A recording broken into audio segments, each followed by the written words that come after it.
When I was young, my family lived overseas. I lived in Indonesia for a few years. And my mother, she didn't have the money to send me where all the American kids went to school. But she thought it was important for me to keep up with an American education. So she decided to teach me extra lessons herself, Monday through Friday. But because she had to go to work, the only time she could do it was at 4:30 in the morning.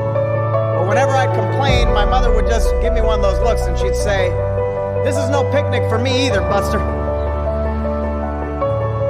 So I know that some of you are still adjusting to being back at school, but I'm here today because I have something important to discuss with you.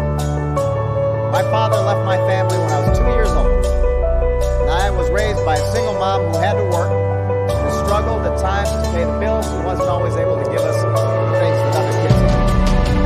There were times when I missed having a father in my life. There were times when I was lonely and I felt like I didn't fit in. So I wasn't always as focused as I should have been on school. And I did some things that I'm not proud of. I got in more trouble than I should have. And my life could have easily taken a turn for the worse. But I was lucky. I got a lot of second chances. And I had the opportunity to go to college, law school, follow my dreams. My wife, our First Lady, Michelle Obama, she has a similar story. Neither of her parents had gone to college, and they didn't have a lot of money.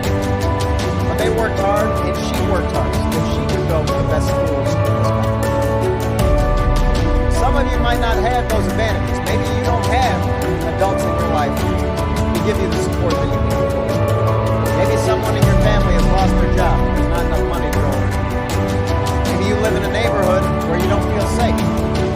Have friends who are pressuring you to do things you know aren't right. Maybe you could be a great writer, maybe even good enough to write a book, articles in a newspaper, but you might not know it until you write that English paper, that English class paper that's assigned to you. Maybe you could be an innovator or an inventor, maybe even good enough to come up with the next iPhone or the new medicine or vaccine, but you might not know it until you do your project for your science class.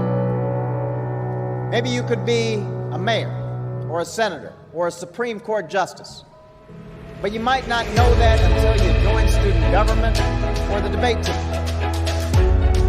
And no matter what you want to do with your life, I guarantee that you'll need an education to do it. You want to be a doctor or a teacher or a police officer? You want to be a nurse or an architect, a lawyer or a member of our military?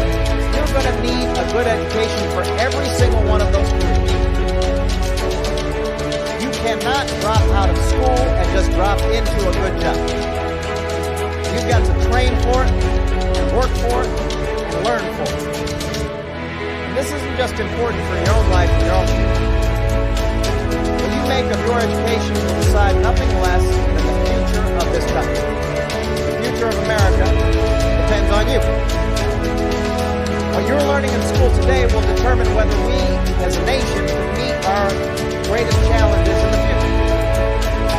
You'll need the knowledge and problem-solving skills you learn in science and math to cure diseases like cancer and AIDS, to develop new energy technologies to protect our environment. You'll need the insights and critical thinking skills you gain in history and social studies to fight poverty and homelessness, crime and discrimination, and make our nation more fair and more free. You'll need the creativity and ingenuity you develop in all your classes. What problems are you going to solve? What discoveries will you make? What will a president who comes here in 20 or 50 or 100 years say about what all of you did for this country?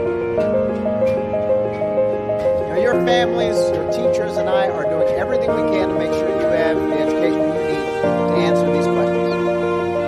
I'm working hard to fix up your classrooms and get you the books and the equipment and the computers you need to learn. But you've got to do your part too. So I expect all of you to get serious this year. I expect you to put your best effort into everything you do. I expect great things from each of you. So don't let us down.